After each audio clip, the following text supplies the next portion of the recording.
내가 일하는 회사는 주로 외부 활동이 많고 사무실에서 일을 하는 시간이 상대적으로 적은 곳이었다. 대개 오전부터 외부 미팅이나 현장 업무가 많아 점심시간에는 동료들이 각자의 일정에 맞춰 나가곤 했다. 덕분에 나는 늘 혼자서 점심을 해결해야 했다. 사실 처음엔 혼자서 식사를 하는 게 그리 나쁘지 않았지만 시간이 지나면서 매일매일 비슷한 메뉴에 질리기 시작했다. 자주 가던 백반집이나 분식집도 몇 번 반복하다 보니 점점 그 음식들도 물렸고 무엇보다 매번 같은 곳에서 사 먹는 게 단조롭게 느껴졌다. 그날도 예외 없이 점심시간이 다가오자 뭐 먹을지 고민이 되었다. 그렇게 회사 건물 앞에 새로 생긴 분식집이 떠올랐다. 몇 주 전부터 봤던 가게였지만 바쁜 일정 속에서 한 번도 가볼 생각을 못했다. 가게 외관은 작고 아담해 보였지만 뭔가 따뜻한 분위기가 느껴져 괜히 호기심이 생겼다. 그동안 매일 반복되는 외부 식사에 지쳐있던 나로서는 오늘은 여기 가볼까라는 생각이 들어 가게로 향했다. 식당에 발을 들이니 한 남자와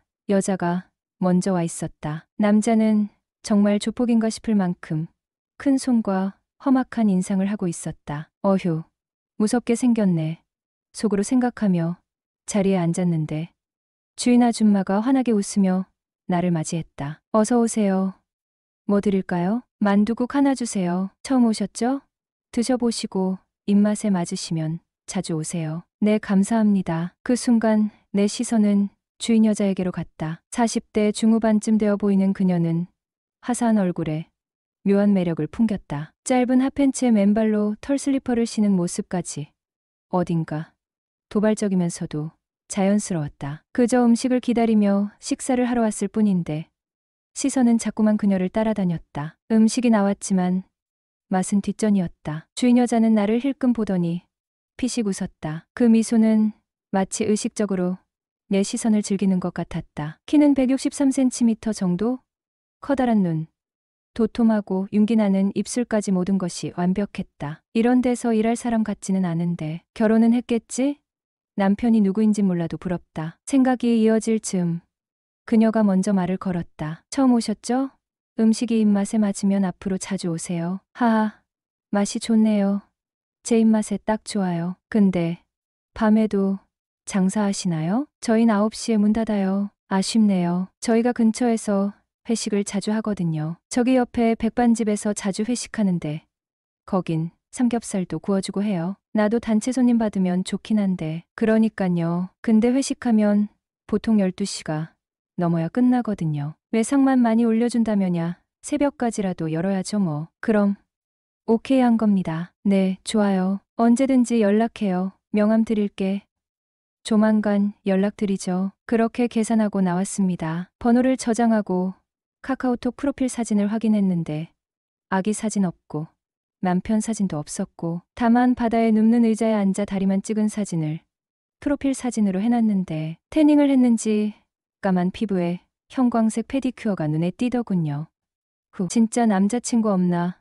어떻게 하지 머리를 굴리던 찰나 친한 직원들을 꼬셔서 가야겠다. 라고 생각했습니다. 속으로 생각했죠. 오늘 당장 회식하자고 물어봐야겠다. 직원들이 복귀했고 한 명 한 명 잡고 물어봤습니다. 형 오늘 시간 돼? 형님 오늘 시간 돼요? 제가 살게요. 갑자기 왜? 라는 질문에 상황 설명을 했고 괜찮은 아줌마가 있다고 말했습니다. 그렇게 주인 여자한테 바로 전화를 걸었습니다. 갑자기 죄송한데 오늘 회식해도 되나요? 누구세요? 아, 오늘 점심 먹었던 사람인데 기억 못 하시나요? 키 크고 덩치 좀 있고. 오늘 죄송해요. 오늘은 조금 힘들겠네. 아, 알겠습니다. 저도 갑자기 죄송합니다. 죄송해요, 삼촌. 쉽게 되는 게 없네. 그럼 그렇지 하는 찰나 5분 지났나? 전화가 걸려오는 겁니다. 삼촌, 오늘 손님 받아도 될 것 같아. 몇 시쯤 올 거야? 잘 됐네요. 7시쯤이요. 뭐 드시고 싶은 거 있어요? 아무거나 상관없어요. 비싼 걸로 주세요. 그래도 저 때문에 밤늦게까지 일하시는 건데 시장에서 참돔을 사온 게 있다고 참돔 조림을 해준다고 해서 알겠다고 했다. 형님들 진짜 저 좀 도와주세요. 오랜만에 연애 한번 하고 싶다고 했다. 그래 아오야 형님들만 믿어라. 얼마나 새끈하길래 이리 안달이 났노. 삼촌 왔어. 참돔 조림이랑 마땅한 게 없어서 육회 사놨어. 참 이거 상차림비요. 이거 받으시고 별도로 음식값 지불할게요. 옆집에서도 이렇게 해서요. 아, 안 이러셔도 되는데. 그럼 팁이라고 생각하고 받는다. 호호. 참돔 조림이 나오고 육회도 나오고 소주가 한 병 두 병 늘어가고 있을 때 동시가 너는 키도 크고 듬직하고 돈도 잘 벌고 여자친구가 왜 없냐? 서빙하던 미씨가 갑자기 말을 끊더니 삼촌 여자친구 없어? 저 솔로로 지낸 지 꽤 됐어요. 얘 여자친구 없어요. 보기보단 착해요. 그러게 왜 없을까? 내가 봐도 괜찮은데. 이상하네. 아줌마가 좀 데리고 가요. 우리도 놀아주느라 죽겠어. 그러지 말고 안 바쁘면 와서 한잔해요. 아휴, 초면에 어떡해. 그때 아줌마에게 전화가 왔다. 잠깐만. 가게 문 닫았어. 나 오늘 늦어. 그럼 나 조금만 마실게요. 전화를 끊고 난 뒤 자연스럽게 내 옆에 앉았다. 자, 첫 잔은 소맥이지. 한 잔 받으세요. 아이, 이러다 큰일 나는 거 아닌가 몰라. 한 잔 줘요. 그럼 내가 맛있게 말아드릴게. 그렇게 한 잔, 두 잔, 세 잔, 네 잔, 열 잔 다들 인사불성이 되었고 중간에 나는 필름이 잠깐 끊겼는데 상호간의 호칭은 누나 자기로 변해 있었다. 그리고 주인 여자가 팔짱을 끼고 있더라고요. 형님들은 다들 대리나 택시를 불렀고 야, 먼저 간다. 오늘 꼭 성공해라 하고 순식간에 형님들이 사라졌고 주인 여자는 눈이 반쯤 풀려 있었습니다. 누나, 나 화장실에 좀 갔다 올게. 자기 같이 가. 보리를 보고 나왔더니 그녀가 배시시 웃으며 말했다. 자기 소리가 참 요란하네. 힘이 좋은가 봐. 나 담배 하나만 피고 갈게. 그래. 그럼 옆에서 같이 기다려 줄게 하며 내 옆으로 오더니 자연스럽게 팔짱을 꼈다. 자기, 담배 맛있게 핀다. 맛있게 펴. 담배 좀 끊어야 되는데 맛있어? 담배가 좋은지 나는 모르겠더라. 그냥 피는 거지 뭐. 안 피면 땡기고. 담배는 뭐 남자의 외로움을 달래주는 거란 말도 있잖아. 자기 진짜 외로운가 봐. 누나가 애인 해줄까? 나한테 그런 장난치지 마. 농담도 다 진짜로 믿는단 말야. 나 진짜로 물어보는 건데? 라면서 반쯤 풀린 눈으로 날 뚫어져라 쳐다본다. 자기, 근데 나한테 관심 있는 거 맞아? 당연하지. 오늘 가게에서 처음 봤을 때부터 반했는데. 그래서 일부러 회식도 잡은 거고. 그럼 나 어디가 맘에 들어? 모르겠어. 그냥 좋아, 이쁘고. 사실 나 미시충이야. 정말?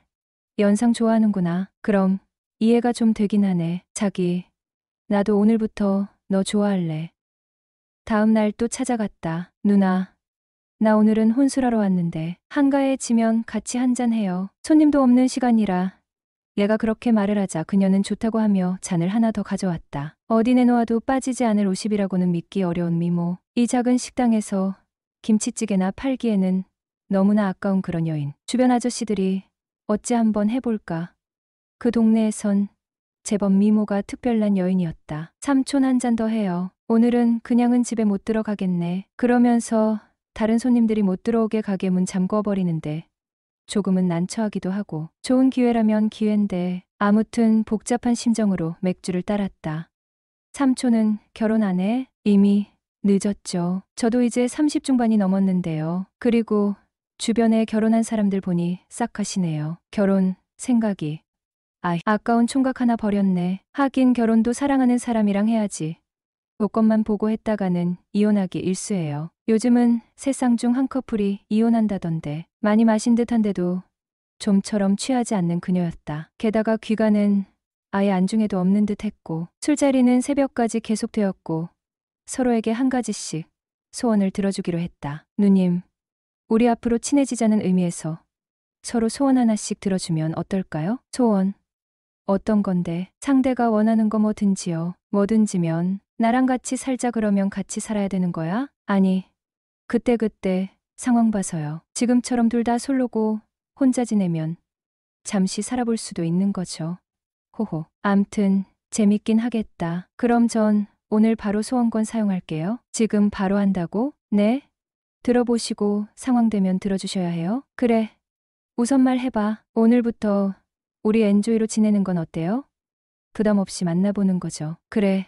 알았어. 나야 삼촌이랑 연애하고 좋지 뭐. 그날 이후로 동거하다시피 살다 보니 어느새 자연스럽게 살림을 차리고 있네요. 안녕하세요. 저는 올해로 40살이 된 남성입니다. 제 여자친구는 저보다 13살 많은 53살입니다. 이 관계가 시작된 배경을 말씀드리자면 저는 과거에 몇 번의 연애를 통해 결혼에 도전했지만 계속 실패를 겪으며 마음의 상처를 안고 있었습니다. 1년, 3년씩 연애를 이어가던 여자들과 결혼을 이야기하다가 결국 파국을 맞았고 그 이후로는 외로움과 허탈감 속에서 지내던 시기가 길었습니다. 그런 가운데 지금의 여자친구를 만나게 되었습니다. 처음엔 단순히 엔조이라고 생각하며 시작한 관계였습니다. 그녀는 살가운 성격을 지녔고 배우 김성령을 떠올리게 하는 세련된 외모를 가지고 있었습니다. 그녀와의 첫 만남에서 느낀 매력 덕분에 관계는 자연스럽게 발전하여 일주일도 채 되지 않아 연인 관계로 이어졌습니다. 당시 저는 37살이었고 인생에서 가장 힘들고 외로운 시기를 보내고 있었죠. 모든 것이 어둡고 막막했던 그 시절. 그녀의 존재는 한 줄기 빛과 같았습니다. 하지만 솔직히 말씀드리자면 처음부터 진지하게 결혼을 염두에 두고 그녀와 만나기 시작한 것은 아니었습니다. 그녀가 저보다 13살이나 많다는 점도 저 스스로에게 큰 걸림돌로 느껴졌습니다. 저의 인생 계획은 이미 어긋나 있었고 결혼 같은 것은 더 이상 바라지 않는다고 생각하던 시기였기에 가볍게 만날 수 있는 사람 정도로만 여겼던 것이 사실입니다. 그런데 그녀의 생각은 달랐던 것 같습니다. 그녀는 이미 50살이었던 당시부터 재혼을 진지하게 염두에 두고 저와 만남을 이어온 듯했습니다. 저희가 만난 지 1년쯤 되었을 때 그녀는 점점 더 결혼 이야기를 꺼내기 시작했습니다. 처음에는 부모님께 인사라도 드리자는 말로 시작되었지만 시간이 지나면서 그녀의 요구는 점점 더 구체적이고 강하게 변해갔습니다. 더 이상 이렇게 시간을 끄는 게 너무 힘들어. 결혼 언제 할 거야? 우리 각자 소원 하나씩 들어주기로 했잖아. 내 소원은 너랑 결혼하는 거야. 그녀의 말이 반복될수록 저는 점점 더 압박감을 느꼈습니다. 그래서 결국 솔직하게 제 속마음을 털어놓게 되었죠. 난 결혼 같은 거 생각해 본 적 없어. 자꾸 이런 이야기를 꺼내면 나 너무 힘들어. 이렇게 말했지만 그녀는 물러서지 않았습니다. 오히려 더욱 강하게 저를 몰아붙였습니다. 이제 와서 날 버릴 생각이야? 난 너와 함께하는 미래를 꿈꾸고 있는데 내가 이렇게 나오면 정말 힘들어. 그녀의 말에는 상처받은 감정이 가득 담겨 있었고 저는 그런 그녀를 보며 죄책감을 느끼기도 했습니다. 하지만 동시에 그녀의 지속적인 압박에 점점 더 지쳐갔습니다. 정말 올해까지 결혼하지 않는다면 차라리 헤어지자. 이렇게 어정쩡한 관계는 싫어. 너와 함께 있으면서도 난 외로워. 그녀의 말이 반복될수록 제 마음은 점점 복잡해졌습니다. 저는 정말 그녀를 떠날 생각이 없었습니다. 그녀와 함께한 시간은 저에게 너무나 소중했고 그녀의 따뜻한 성격과 배려심은 제가 그동안 만나왔던 누구와도 비교할 수 없을 만큼 큰 위안이 되었거든요. 하지만 결혼이라는 주제는 저에게 너무 무겁고 어려운 과제처럼 느껴집니다. 결혼은 단순히 두 사람의 약속으로 끝나는 것이 아니라 가족, 사회적 책임, 그리고 미래에 대한 약속이 포함된 복합적인 결정입니다. 특히 그녀와 저희 나이 차이와 서로 다른 인생 경험이 저를 망설이게 하는 주요한 이유 중 하나였습니다. 그녀는 이미 두 아이를 둔 엄마로서 한 차례의 결혼과 이혼을 경험한 사람입니다. 제가 가장 두려운 것은 그녀의 닥달과 압박에 의해 결혼을 결정하게 되는 것입니다. 결혼은 두 사람이 진심으로 원하고 서로의 미래를 함께 그릴 준비가 되었을 때 이루어져야 한다고 믿습니다. 하지만 지금의 저에게 결혼은 그녀를 위한 희생처럼 느껴지고 있거든요. 이런 마음으로 결혼을 한다면 과연 우리는 행복할 수 있을까요? 그리고 그녀는 정말 원하는 결혼을 이룬 것이 될까요? 사랑과 결혼 사이의 균형을 어떻게 찾아야 할까요? 그녀와의 관계를 이어가야 한다면 어떤 방식으로 서로의 기대치를 조율해야 할까요? 그리고 만약 그녀와 헤어진다면 저는 과연 올바른 선택을 한 것이 될까요? 여러분의 현실적이고 진솔한 조언을 기다립니다. 사랑은 서로를 바라보는 것이 아니라 함께 같은